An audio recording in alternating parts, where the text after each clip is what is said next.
In this video, we're overclocking the AMD Ryzen 7 9850X3D 8-core processor using the ASUS ROG Crosshair X870E Hero motherboard and AIO cooling. I'll speedrun you through the BIOS settings and provide some notes and tips along the way. Please note that this is for entertainment purposes only and not the whole picture. Don't just copy these settings and apply them to your system. If you want to learn how to overclock this CPU, have a look at the longer SkatterBencher video that's already up on my channel. Alright, let's do this. When you've entered the BIOS, switch to the Extreme Tweaker menu. Set AI Overclock Tuner to Expo 2.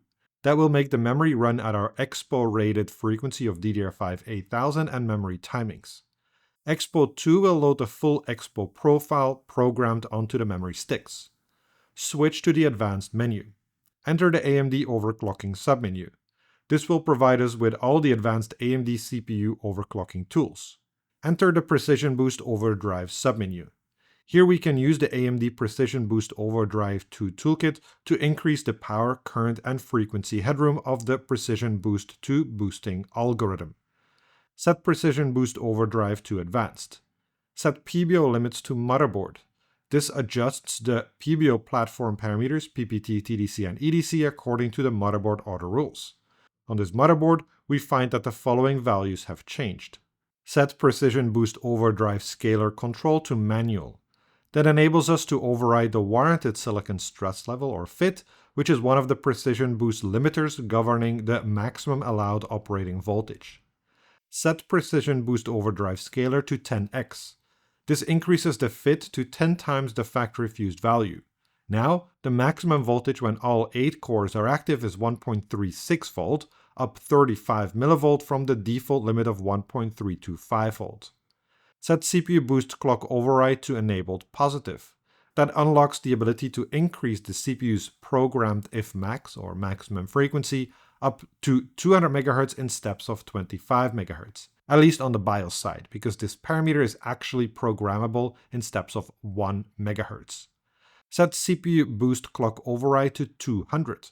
That increased the CPU Fmax from 5650 MHz to 5850 MHz and the CCD Fmax from 5625 MHz to 5825 MHz.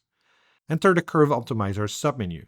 Here's where the real magic happens, as Curve Optimizer allows us to fine-tune the VF curve for each core in a positive or negative direction. Each step represents around 5 mV. On Ryzen 9000 processors, we can set the Curve Optimizer for all cores per CCD or per core. Set Curve Optimizer to All Core. Set All Core Curve Optimizer sign to negative. Setting a negative offset means the cores will use less voltage for a given frequency and boost to a higher frequency at a specific voltage. Note that the Curve Optimizer settings are highly CPU specific, so you should find the best values for your CPU rather than copying mine. I always try in steps of 5 magnitude. Set all core Curve Optimizer magnitude to 25. Then save and exit the BIOS. We rerun our benchmarks to ensure everything is working as intended and check the performance increase compared to the default settings. Higher is better, and all of our benchmark scores are higher.